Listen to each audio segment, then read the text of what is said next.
Buktinya para jemaah, para nabi dan rasul, mengapa mereka adalah orang yang paling sempurna hidayah, orang yang paling besar mendapatkan hidayah yang merupakan nikmat terbesar. Kenapa orang seperti Fir'aun tidak Allah beri hidayah? Kenapa orang seperti Qarun yang kaya raya tidak Allah beri hidayah? Padahal dia kaya, dia bisa beli segala sesuatu dengan duitnya. Kenapa Ummu Jamil, seorang wanita yang sangat cantik, yaitu istri Abu Lahab, dengan kecantikannya tidak bisa mendapatkan hidayah? Itu semua memberi pelajaran kepada kita bahwa dunia tidak bisa membuat kita membeli hidayah. Dunia tidak bisa menjadi sebab kita meraih hidayah. Yang membuat kita bisa meraih hidayah adalah syukur. Bersyukur kepada Allah Azza wa Jalla. Oleh karenanya jangan pernah kita gegabah untuk kufur kepada Allah Azza wa Jalla. Sekali kita berani mengingkari nikmat Allah Azza wa Jalla, lalu menisbatkan nikmat tersebut kepada diri kita, maka itu adalah awal kehancuran nikmat yang akan kita terima. Syukur itu penjaga nikmat, Ibu. Kalau kita tidak mau kehilangan nikmat apapun itu, jangan pernah kita melalaikan syukur. Ibu yang dimuliakan Allah Subhanahu wa ta'ala,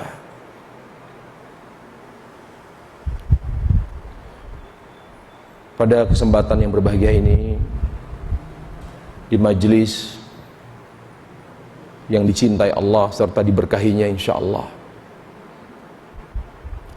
kita ingin membahas kiat-kiat seorang wanita dalam menghadapi musibah dan masalah. Bagaimana seorang wanita menjadi wanita yang tangguh? Karena wanita secara fakta di dunia dan di akhirat menjadi orang yang mudah dipengaruhi oleh syaitan. Di dunia wanita menjadi alat penghancur iman. Makanya wanita, kata Nabi alaihissalam, adalah fitnah terbesar bagi laki-laki. Ma taraktu ba'di fitnatan adharru 'ala ar-rijal minan nisa. Tidaklah ada fitnah setelah aku wafat yang lebih besar bagi laki-laki daripada fitnah wanita. Ini menunjukkan, Ibu, bahwa wanita itu jika tidak kuat agamanya, dia akan menjadi alat syaitan. Ingat, Bu, ketika wanita tidak memiliki kekuatan iman dan agama yang kokoh, dia akan menjadi alat syaitan. Makanya ketika seorang wanita tidak memiliki benteng agama, sebetulnya dia telah mengalami kehancuran. Dia sudah mengalami neraka jiwa sebelum merasakan neraka akhirat. Disiksa jiwanya, dibiarkan oleh Allah Azza wa Jalla jiwanya tersiksa karena hatinya yang hampa dari iman. Secara fakta akhirat, di mana Nabi alaihissalam ketika Isra dan Mi'raj mengatakan, saya melihat neraka, ternyata mayoritas penghuninya adalah wanita. Dan Nabi alaihissalam menyebutkan sebabnya. Kata beliau alaihissalam, karena wanita umumnya adalah yakfurnal ashir, mudah mengingkari kebaikan suami. Naqsatu aqlin, mudah terbawa perasaannya. Naqsatu din, banyak nggak ngerti tentang haid dan nifas. Sehingga banyak dari mereka melakukan keharaman-keharaman yang seharusnya mereka sholat, tapi mereka tidak sholat karena mereka menduga bahwa diri mereka sedang halangan. Berapa banyak sholat yang ia tinggalkan? Yang seharusnya dia haram untuk sholat, tapi dia tetap sholat karena menganggap dia tidak sedang haid, padahal dia sedang haid. Itu bisa menjadi sebab seorang wanita dilempar ke neraka, ibu. Jangan main-main, ibu.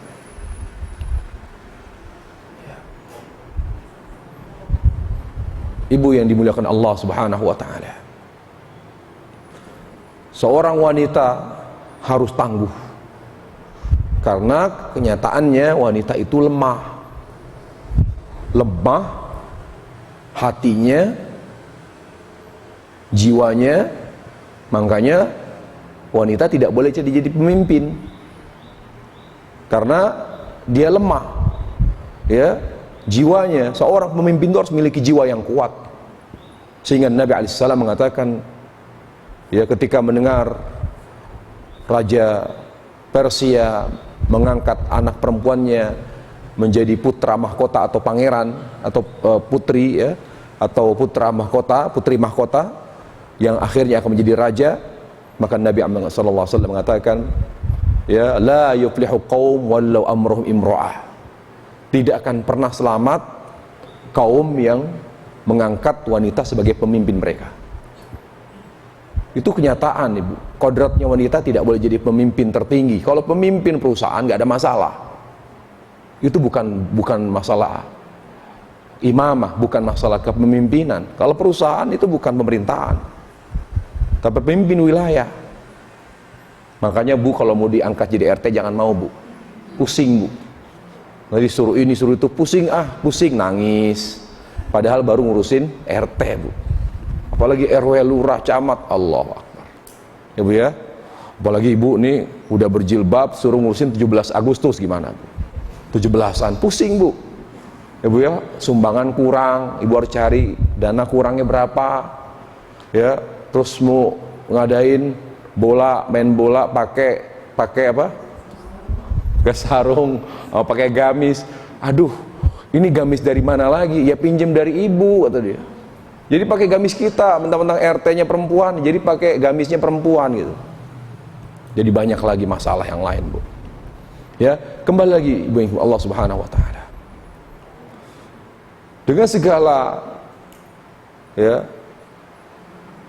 penghalang wanita dari Allah Azza wa Jalla,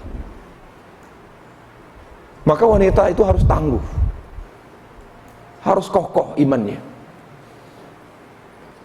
Ketika dia tidak memiliki iman yang kuat, maka dia akan menjadi manusia pertama yang digoda dan tergoda oleh syaitan.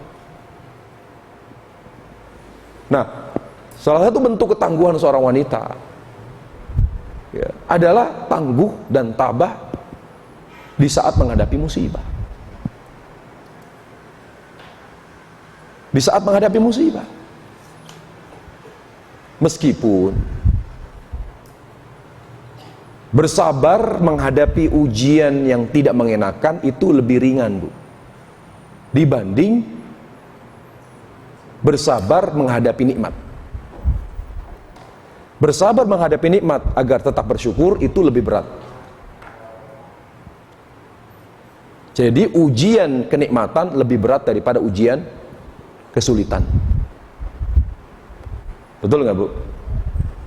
Terbukti banyak orang yang, ya, jumlahnya bisa dipastikan lebih banyak orang yang bersabar daripada yang bersyukur. Dan itu diakui oleh seorang sahabat radhiyallahu anhum, di mana mereka berkata, Abdurrahman bin Auf, kunna ibtalana Allahu bidharra fasabarna falamma ibtalana Allahu bisarra falam nasbir. Dulu kami sekeluarga diuji dengan kesulitan dan alhamdulillah kami bisa bersabar, bisa melalui semua itu dengan kesabaran. Namun ketika Allah memberikan rezeki, kemudahan rezeki kepada kami, ternyata kami mengalami kesulitan untuk bisa mengimbangi semua nikmat tersebut dengan selalu bersyukur. Jadi Bersabar untuk menghadapi nikmat itu lebih berat daripada bersabar ya untuk menghadapi cobaan dan kesulitan. Yang kita bahas sekarang adalah ketegaran dalam menghadapi musibah, segala hal yang tidak mengenakan dan menyedihkan hati. Ketahuilah ibu, ketika Allah dan Rasulnya menyebut musibah, maka maknanya adalah, kata Umar ibn Khattab, musibah itu segala yang menyedihkan dan tidak mengenakan hatimu. Segala hal yang menyedihkan atau menimbulkan kesedihan dan tidak mengenakan di hatimu, itulah musibah, apapun. Jadi mengucapkan innalillah tidak hanya karena ada musibah kematian.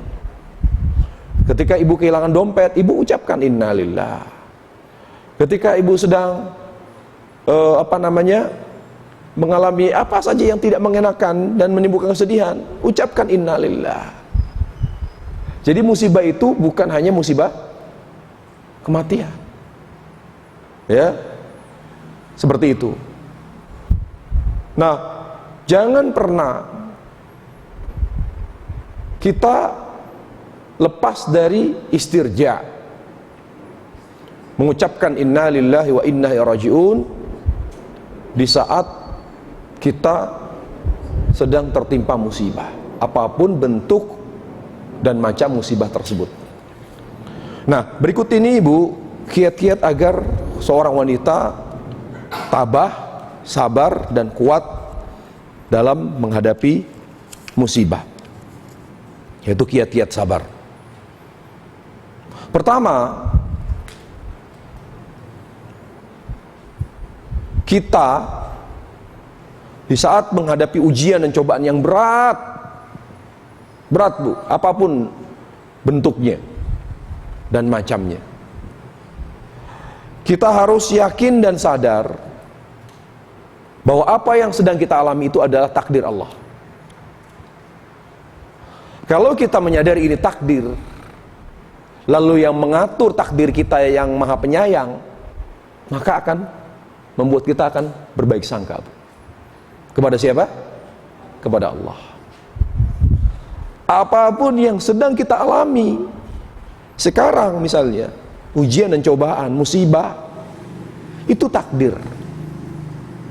Dan yang mengatur serta menentukan takdir kita adalah yang maha penyayang.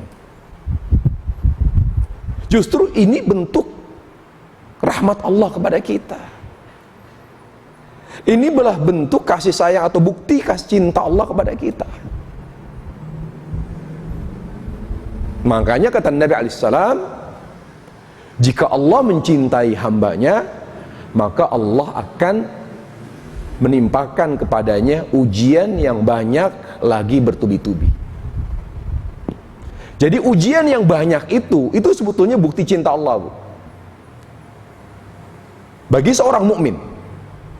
Bagi seorang mukmin, ujian yang banyak dan berat yang datang dari apa kata Allah Jalla wa Ala, ya, waja'alna fitnatan ba'dhum li ba'dhin atasbirun.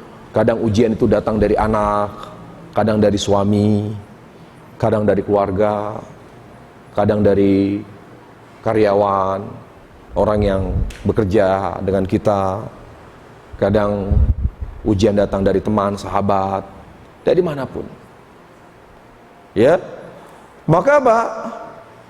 Kembalikan segera apa yang kita alami. Jangan, kok bisa ya dia mengkhianati saya? Kok bisa ya dia memfitnah saya? Kok bisa? Jangan kok bisa. Itu tidak menyelesaikan masalah, bu. Ibu nggak usah mikirin kok bisa. Jangan kok bisa. Itu tidak menyelesaikan masalah, bu. Teman yang berkhianat, teman yang fitnah, sahabat yang memfitnah, atau sahabat atau teman ya pengajian yang mengucapkan kata-kata yang kasar kepada kita, kita kaget kok bisa dia mengucapkan kata-kata seperti itu kepada kita karena dia marah misalnya. Jangan kok bisa, itu akan menambah kesedihan, bahkan bikin kita geram, marah gitu, stres, Apalagi ibu misalnya seorang yang lembut hatinya, gak bisa dengar kata-kata kasar, udah tambah stres. Kembalikan bu kepada Allah. Oh berarti Allah menguji saya melalui teman-teman saya, atau melalui suami, apapun, siapapun itu. Oh ini takdir saya, berarti Allah itu menguji saya melalui orang-orang sekitar saya.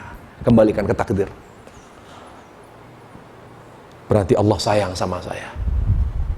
Karena tidaklah Allah menetapkan takdir bagi orang beriman, melainkan takdir itu adalah takdir yang terbaik baginya.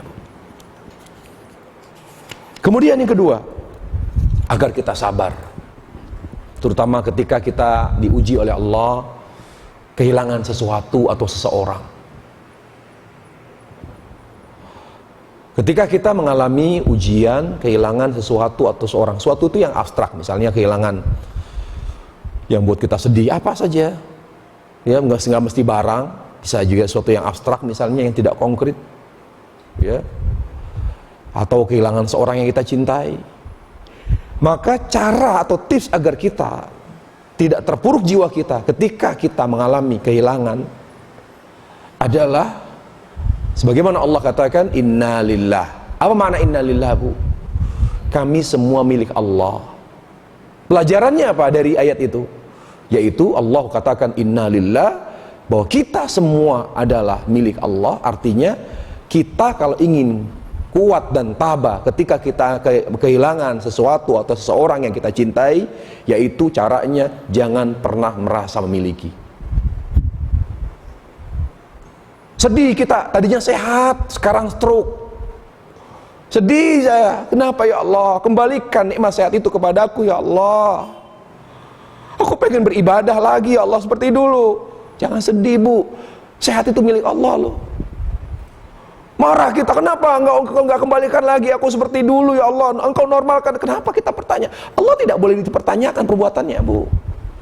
Dengan kita suudzon, dengan kita mempertanyakan ketakdir Allah, dengan kita mempertanyakan kebesaran Allah, justru akan membuat kita jauh dari solusi, jauh dari perubahan yang positif.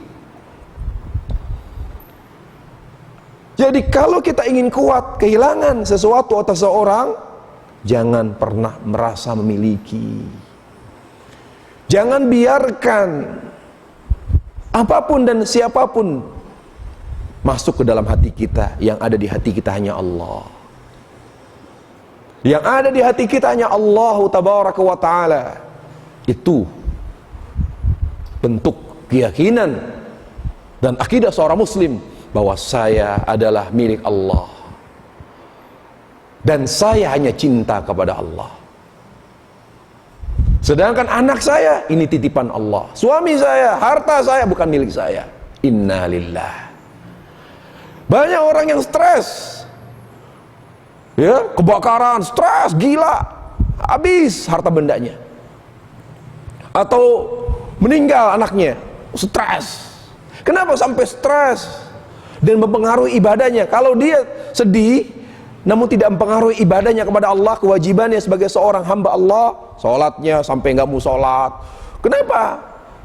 Sampai Imam Ibn Zawji rahimahullah, ketika dia membahas tentang jenis-jenis sabar, kata beliau, ternyata orang itu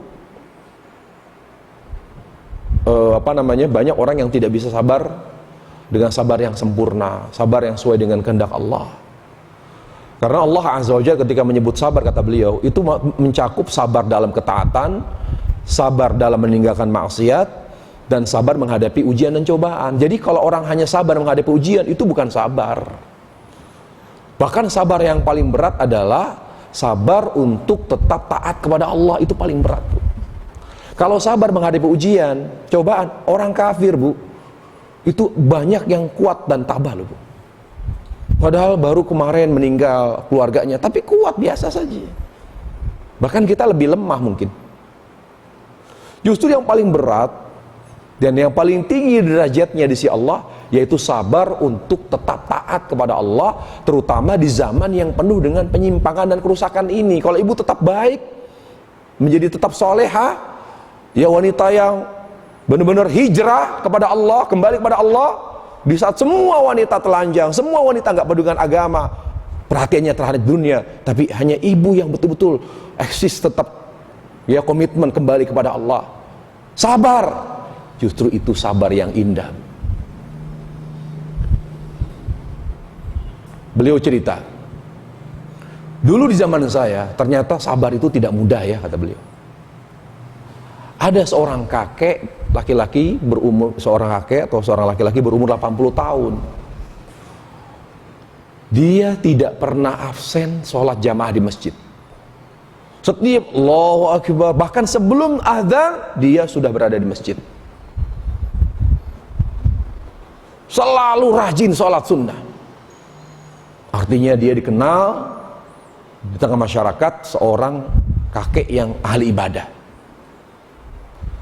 Qaddarallah, Allah takdirkan dia diuji oleh Allah Azza wa Jalla, di mana cucunya meninggal. Cucunya meninggal.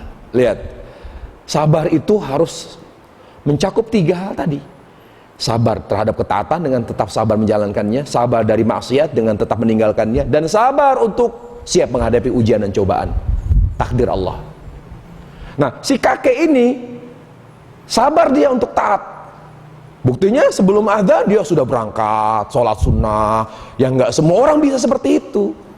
Bahkan banyak orang di zaman sekarang melalaikan sholat, tapi ini enggak, ke masjid itu nggak pernah absen. Tapi dia ternyata si kakek ini nggak kuat menghadapi ujian, cucunya meninggal. Setelah itu tidak pernah lagi sholat ke masjid, Bu. Apa dia mengatakan? Percuma saya sholat ke masjid.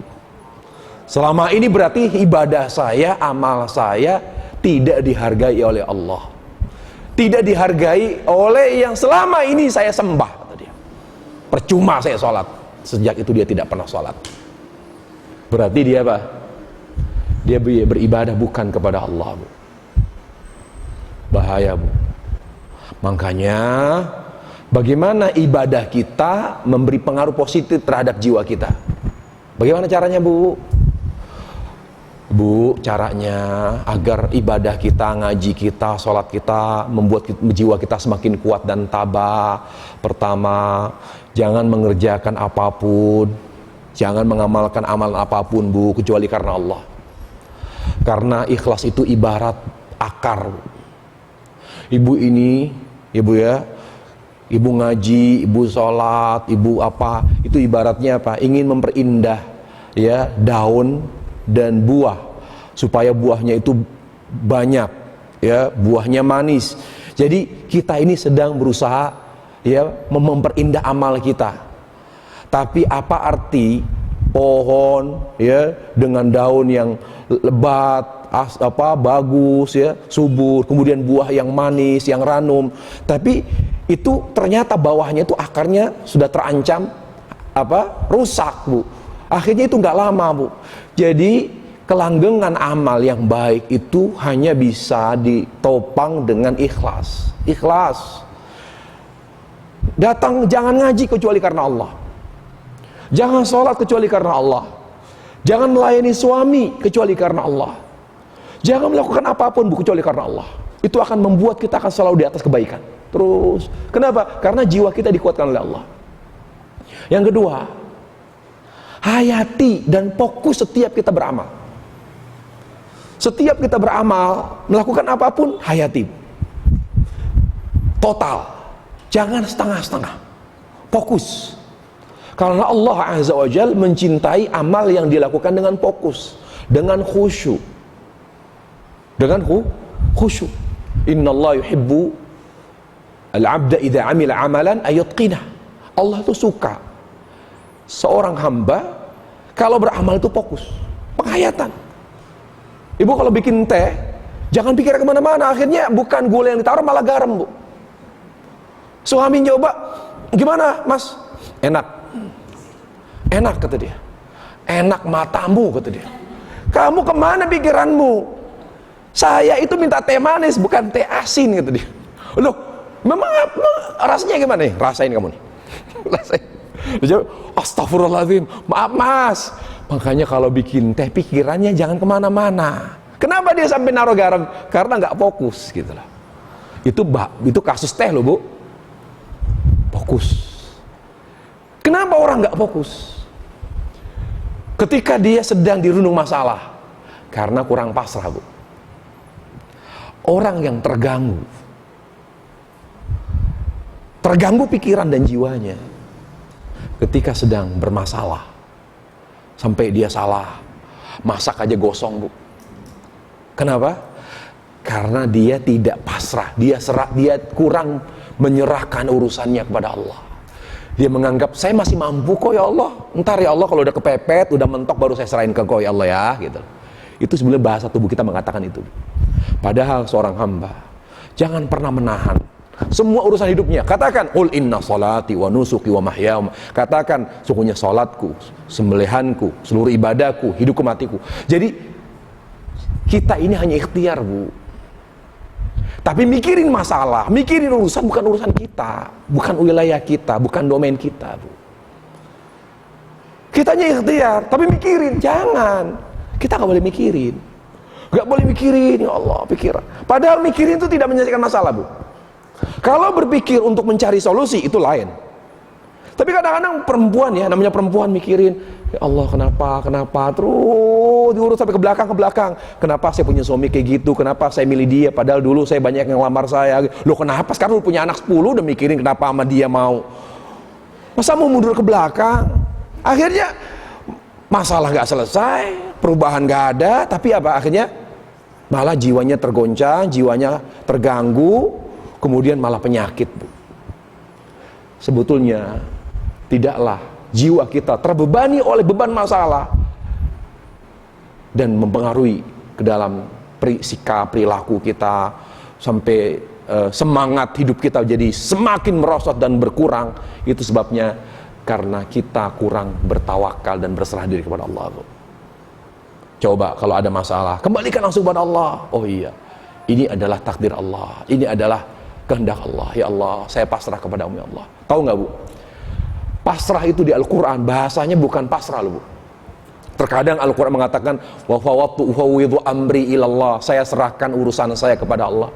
Tapi Allah Jalla wa Ala mengungkapkan ya pasrah itu dengan kata isti'anah loh, Bu. Iyyaka na'budu wa iyyaka nasta'in. Hanya kepadamu kami beribadah, hanya kepadamu kami memohon pertolongan. Allah Tabaraka wa Ta'ala ya mengungkapkan kepasrahan seorang hamba dengan meminta tolong loh. Berarti apa, Bu? Ibu pasrah bukan berarti ibu berpangku tangan, salah, Bu. Kalau pasrah kepada manusia iya, tapi pasrah kepada Allah itu artinya ibu minta tolong kepada Allah, Bu. Semakin kita pasrah, justru semakin Allah tolong, Allah bantu. Jadi jangan, bisa nggak sih? Jadi karena kita kurang pasrah, akhirnya beban tambah. Kita itu nggak sadar, ya, atau kurang yakin kepada Allah. Padahal semakin kita pasrah sejak awal masalah, semakin besar pertolongan yang Allah berikan kepada kita, Bu. Kita ini lemah, Bu. Kita ini bodoh. Kita ini banyak memiliki keterbatasan. Kenapa kita mengandalkan kekuatan kita? Kenapa? Andalkan kekuatan Allah. Andalkan ilmu Allah. Coba bayangkan, Rasulullah SAW dalam doa istikharah, saya nggak tahu jodoh anak saya nggak tahu jodoh saya. Rasulullah mengajarkan apa? Andalkan dirimu akan kekuatan dan ilmu Allah. Doa istikharah ibu hafal nggak, Bu? Allahumma, bisa salat 2 rakaat kan? Misalnya anak kita dilamar gitu ya, kita minta waktu, jangan dilamar dulu, ntar saya istikharah dulu, ini calon menantu yang baik atau bukan. Ibu istikharah, Allahumma ini dan termasuk juga anak kita suruh istikharah. Allahumma inni astakhiruka bi ilmika wa astaghfiruka bi qadrik fa innaka ta'lamu wa la a'lamu wa taqdi wa la aqdi. Allah, aku minta pilihan terbaik darimu ya Allah, sungguh engkau lebih tahu, aku tidak tahu. Jadi orang yang pasrah itu adalah orang yang mengakui kebodohannya sekaligus mengakui ilmu Allah. Kemudian apa lagi? Orang yang pasrah itu mengakui kekuatan Allah dan mengakui kelemahannya. Ya Allah, engkau maha tahu, aku tidak tahu. Engkau maha mampu, aku tidak mampu. Jadi kalau kita kurang pasrah dan kurang berserah diri kepada Allah Azza wa Jalla, itu artinya kita masih merasa diri kita lebih ngerti. Saya lebih ngerti daripada Allah, nggak ngerti gitu. Saya lebih tahu, saya lebih ngerti, dan saya lebih mampu. Jadi ntar aja deh, kalau saya udah nggak kuat baru saya serahkan ke Allah. Akhirnya apa? Keburu gila, baru diserahkan ke Allah. Ini bahaya. Ya. Kemudian yang berikutnya adalah agar kita tegar dan kuat, ya, dalam menghadapi ujian dan cobaan, yaitu adalah dimana kita harus melihat orang lain. Jangan kita hanya fokus pada musibah kita. Bandingkan musibah kita, musibah yang menimpa kita dan musibah yang menimpa orang lain. Makanya kata Nabi alaihissalam, ya, bedakan bu, musibah itu ada dua bu. Ada musibah yang menimpa agama, pemahaman yang tadinya dia baik tidak menjadi buruk, ya. Jadi orang yang tadinya mendapatkan hidayah menjadi sesat, yang tadinya muslim menjadi murtad. Itu musibah agama namanya, Bu. Ada musibah dunia. Nah, untuk wilayah dunia, Bu, musibah dunia, kita disuruh melihat orang lain.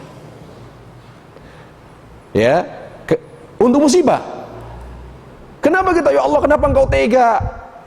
Sekarang saya tanya, ibu kena musibah apa, Bu? Saya, Ustaz, usaha saya hancur. Oh gitu. Gimana caranya supaya saya sabar? Saya nggak bisa jawab, Bu. Yuk kita, ibu saya ajak yuk. Kemana, Ustaz? Kita ke kolong jembatan yuk. Kemana? Ke Jatinegara. Baik. Atau ke daerah Jakarta Barat saya bawa. Baik, Ustaz. Ibu usaha hancur, ibu nangis, bahkan kenapa engkau tega ya Allah? Bagaimana saya sabar menghadapi hancurnya usaha saya? Ya kita ajak. Dia hancur masih punya rumah, dia hancur masih punya mobil, ya walaupun usahanya gak ada, dia nol lagi. Kita ajak ke jembatan. Lihat Bu, dia nggak punya rumah Bu, anak-anaknya 10, 5, 6, punya rumah nggak, tidurnya numpuk Bu. Astagfirullah ya Allah, ternyata saya masih lebih baik ya Allah. Kenapa kita banyak ngeluh kepada Allah di saat kita sedang diuji? Karena kita gak pernah lihat orang yang lebih susah dari kita gitu. Undur ilaman huwa fawqakum, urusan agama lihat yang lebih di atas kita. Urusan agama, urusan dunia lihat yang di bawah kita. Supaya kita lebih prihatin. Fa innahu ajdar alla tajr nikmatallah. Dengan kita melihat orang yang lebih sengsara, lebih susah, lebih sulit dari kita dalam urusan dunia, itu akan membuat kita selalu menghargai nikmat Allah. Kira-kira seperti itu, Ibu.